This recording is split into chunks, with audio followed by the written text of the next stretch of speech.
Have you set your goals for 2023? Or are you in the camp of people that have yet to do that, either because it's too overwhelming, you don't know what goals you should set for yourself, or you don't know the right strategy to go about setting goals? Well, you're in luck, because that's what today's episode is about. Great way to start the new year is setting goals.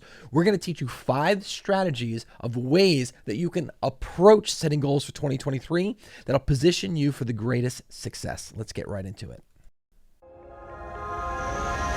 This is Don't Fear Grit with Rob Taormina. Marketing strategies and advertising technologies to help you build a better business.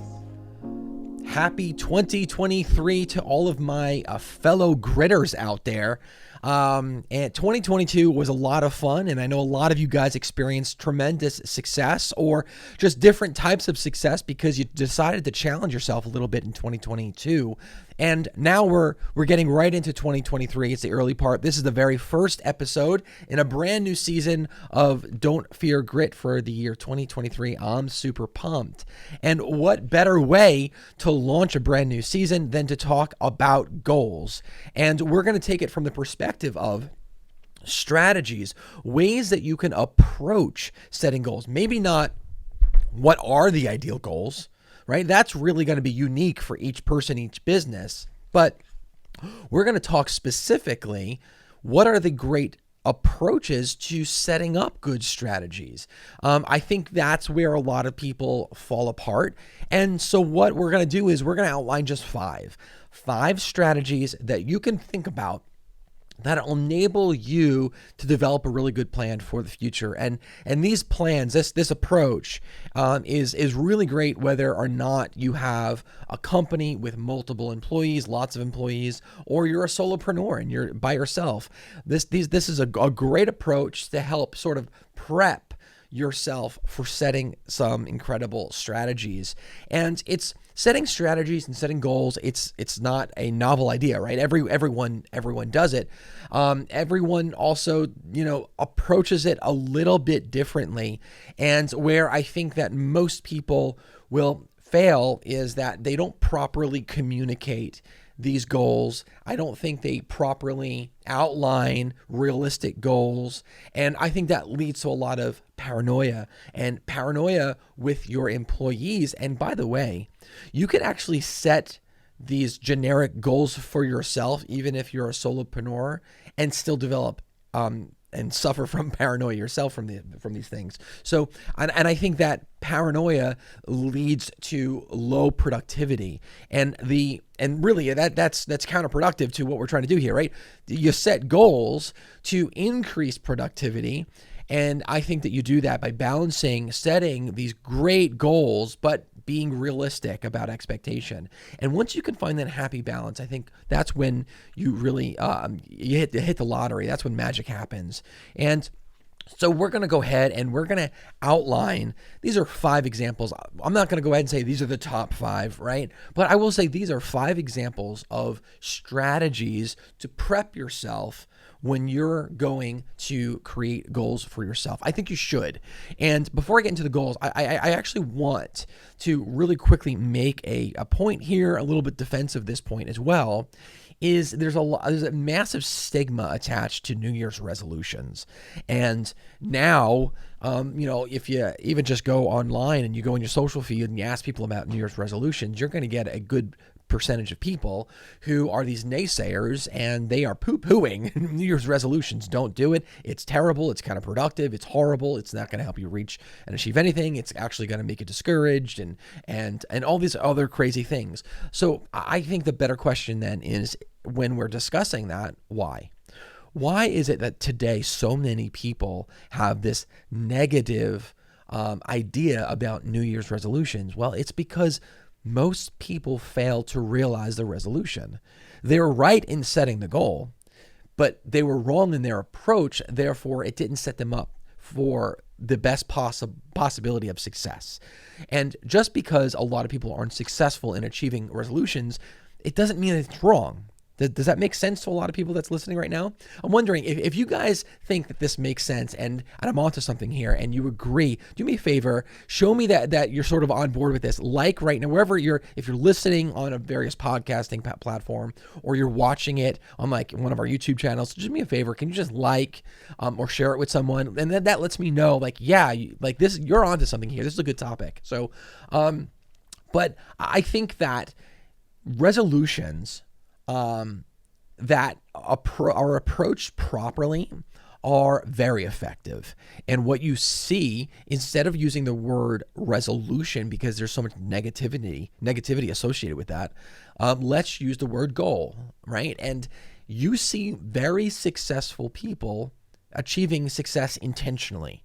That means they intentionally set forth a plan with a goal in mind and achieve that. The greatest, most successful people in the world, that's their general sort of recipe for success. So therefore, it is a good thing. So why do people think it's a bad thing? It's like what I said before. It's because, number one, most people don't approach it properly.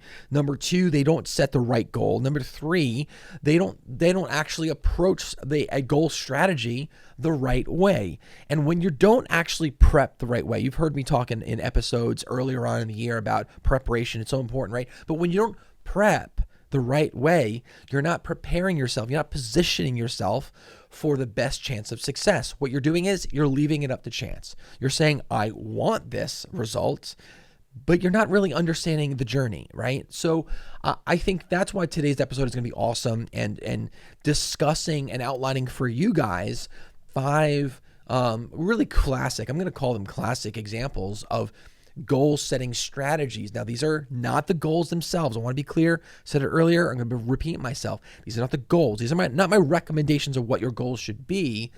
These are my recommendations for strategies for approaching these goals. So it gives you the best chance of actually getting success with these goals, meaning realizing, these particular goals. So let's get right into it. The very first one that I want to discuss here is to be specific. You want to set an actionable goal. In order to set an actionable goal, you need to ensure that it's going to pass 5 checks. And it's everyone knows this one. Like, this is an old school acronym called SMART. If you haven't heard of it before, SMART stands for specific, measurable, attainable, relevant, and timely. And if you are going to go ahead and put the first layer of your strategy through this SMART filter, it's going to enable you now to land on that right goal, the right process, the right sort of like goal that's going to enable you to just achieve success, but not just you, but the people around you as well. You want to be specific. And the thing is, when you're not specific, that means the people around you are not going to be able to align themselves and understand what the goal is. It's very nice to generalize. It's very nice to generalize and say things like, we want to be more productive. We want to communicate better. We want to increase revenue. Those are all like nice, slightly obvious things, right? But these are not goals that really the people around you, and by the way, including yourself, are going to be able to really relate to and understand the journey, right? I think that with the example of, make more money, duh. I mean, everyone wants to make more money, but how is that a goal that anyone can identify with? That is obviously what you're trying to do every single day, but what is the specific goal? You want to set very specific, very, very specific, measurable goals that you can identify with, the people around you can identify with, and they can understand. And then they can latch themselves onto this particular goal and be like, I get it. I understand. I understand the goal. I understand the journey. You want people to be inspired through it. In order to be able to inspire people with a goal, they have to understand it. This generally, speaking in generalities, doesn't work. It doesn't work because no one's going to achieve anything if you just speak in generalities, make more money. Well, duh. What's a specific goal that's going to enable me to make more money, right? So that's why, number one, Be specific. Do some research on your own to help you understand what that means for yourself. And remember, I think with layer one, being specific, to really understand this, put it through the filter of that SMART acronym. It'll really help you guys out. The second one is, you might think that is very similar, and it is, but get granular. Now, I can't emphasize enough the importance of being specific, and I am literally emphasizing it through making my second goal setting strategy to get even more granular. One of the most common mistakes leaders make in the planning process is they don't get granular enough with their goals. Most organizations, they want to grow their business and increase employee productivity while fostering like good work-life balances and culture. And these are all good, great, wonderful, incredible goals to have, but they're not specific enough. That's why I'm going to, in number 2, really hammer this one home to encourage everyone to get crazy granular. Overarching goals should be whittled down to something specific and something actionable. These micro goals that people that can sort of map out a path to success. You want people to be able to, when they hear you articulate this particular granular, very specific goal, they should be able to envision it. Goals are not just necessarily something that's the end result. When you're setting a goal for your team, they should be able to see very clearly the path to be able to finish the race, right? And that's why setting very general goals are not things that people around you can actually identify with. I'm sure you've probably have experienced this before, where maybe you had a team. It could be at work, not-for-profit, maybe it was at a school, I think even maybe just a family event setting. And you set this general goal, and you became frustrated that the people around you weren't actually being productive to achieve the goal. Perhaps it wasn't because everyone was being lazy. Perhaps it was because they didn't understand the goal. They didn't see how they fit into the picture of that goal. Therefore, they didn't understand what their role was to accomplish the goal. Does that make sense for you guys? The third thing here that I want to encourage all of you guys to do as far as now, remember, this is goal setting strategies. These are not the goals themselves. Goal setting strategies. Create space for honest conversations. Now that sounds a little sappy, right? I get it.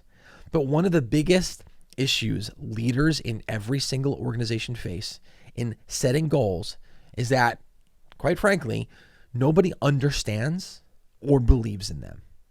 And worse is that individuals don't understand how they work, how what they do. And let me get the camera back on here, man.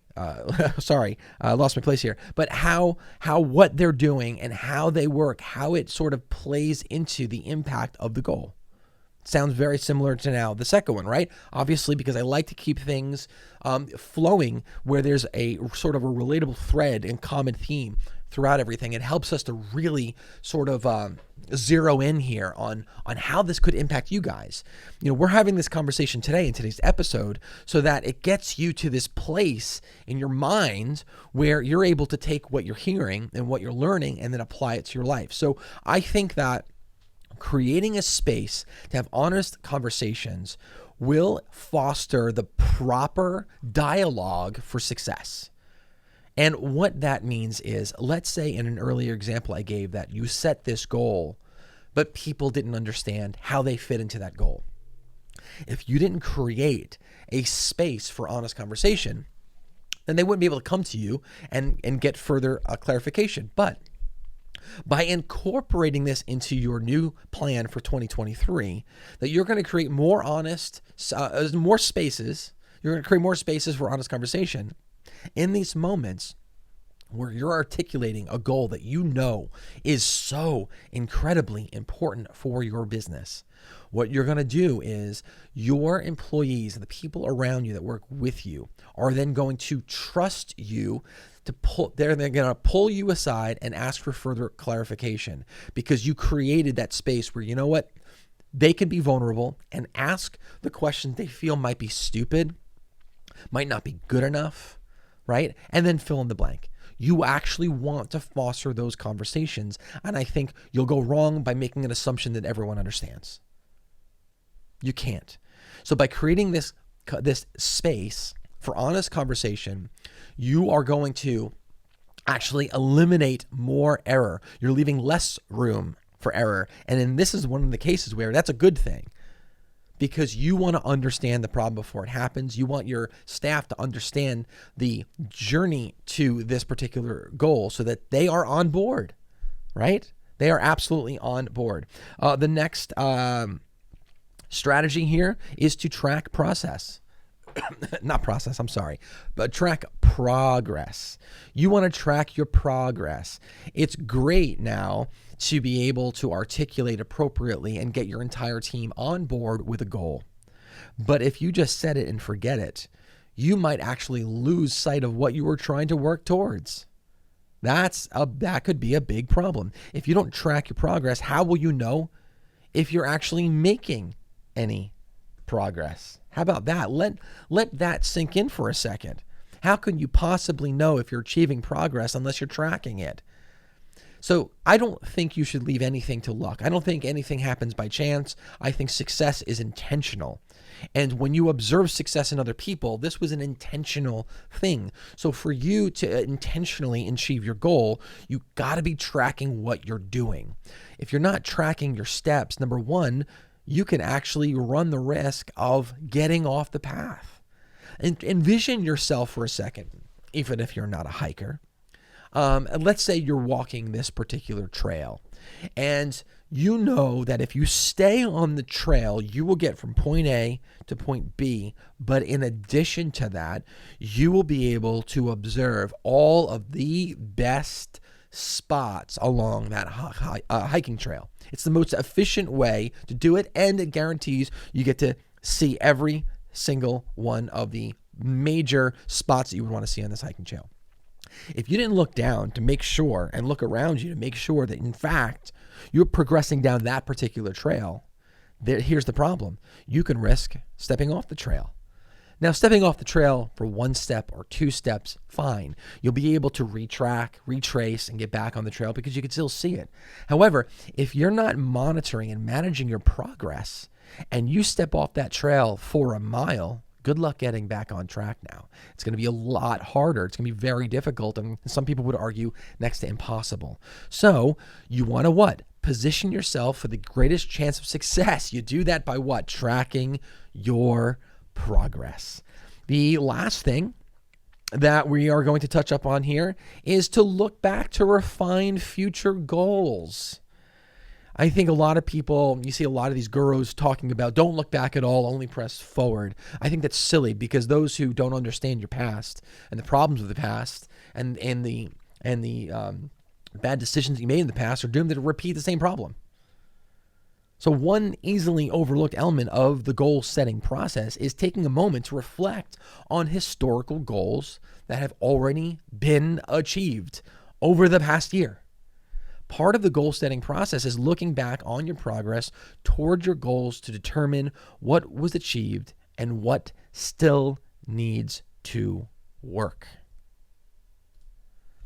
And that sort of looking back gives you that insight you need to be able to understand. In order to understand where we're going, we have to understand where we came from. We've heard this line many, many times in movies and whatnot, but it's applicable right here as well. In order to understand and appreciate where we're going, we have to understand where we came from, or coming from if you're in the act of actually in that journey of trying to achieve a goal. But sorry, guys. But anyway, this is, again, I just wanted to give you a soft goal setting strategy to get yourself in that right place here so that you can articulate there great goals for you and your business. Now, early on, you heard me say that this is great, whether or not you're managing a big team or you're a solopreneur. It is true. Don't not include yourself. If you're a solopreneur, meaning you are an entrepreneur, you own your own business, or you're managing your own project, and you're on your own. You got no one else around you to help you achieve this stuff. Well, you are your own team in this case. You should still be setting goals. You should still be articulating them and practicing what we've just discussed here and sort of getting into the routine of doing that. But you got to understand something, that if you don't properly even write down and articulate the goals for yourself so that you don't understand them, but they're just this general thing, you're shooting in the dark. You're never going to hit that goal. It's going to be nearly impossible for you to hit that goal. Imagine you ever play the game of darts, right? Imagine you set a bullseye and you set it 50 feet away and you've got your dart, but all the lights are off. There's no residual light anywhere. You're in the complete dark, but you have to hit the bullseye. What's the likelihood? What's the chance? What the heck are the odds there of you taking a single dart from 50 feet, 50 yards, whatever, and getting it a bullseye, even if you shorten up the distance and you put it 5 feet from you? You realize how hard it is going to be to hit the bullseye in the dark? So you can actually cast more light on the situation, cast more light on your goals by having the right approach and strategy to setting the goal. Setting these realistic sort of goals, getting very specific, getting crazy granular, achievable success, because you don't want to live in this sort of paranoid sort of world. You don't want to live in this world where you don't think that you can do it and you're setting these goals that you don't understand. You're going to get discouraged. You're going to end up quitting. The best thing that you could do for yourself, position yourself for success, is to also approach the goal setting journey strategy appropriately. And these 5 tips, I think, will really nudge people in that right direction. And I think that you guys are going to surprise yourself. You're going to surprise the people around you, because I think that they're going to realize and they're going to pick up on, wow, this leader, my boss, the manager, the project leader, man, their approach is a little bit different because I get it. I understand the goal because I could see that journey and I can see where I factor into this journey. I know what my role is. I know what I can do here. I'm on board. That level of ambition, you can harness that and you can ride that to success. That's huge right there, guys. Guys, anyway, happy 2023. I'm predicting where 2023 is going to be a challenge for a lot of people because we are going to see brand new technologies that I think that everyone is not going to have a choice but to adopt and use. So I think there's going to be a little bit of a learning curve, and I think that people are going to be challenged, but those that embrace it and understand it and research and learn and say, you know what, I'm not giving up, and they persevere and they get through it, I think we're going to see crazy levels of success for people in 2023 that we haven't seen before. I think it's going to be amazing. I think that we're going to see our friends, our family, our neighbors who've got these side hustles. I think we're going to see them take off. I think you're going to see guys double, triple, 10x their businesses in 2023 because you know what? They claimed it as their year of success, and they're not going to give up until they understand how to get there and achieve it. It's going to be amazing. It's going to be marvelous. I can't wait to hear all of your success stories. Guys, I appreciate every single one in this community. It's such a great community. Do me a favor, take this and send it to at least one person, even if it's someone that you work with, family, your spouse, whatever, brother, sister, you name it. Send it to them. Let it inspire them as well. Let's continue to grow this community together. I'd love to hear from you guys. Find me in a place where you can communicate, and let's continue that conversation because it's really, really incredible. But anyway, don't feel gritters. You guys are awesome. Remember, don't fear the process and don't fear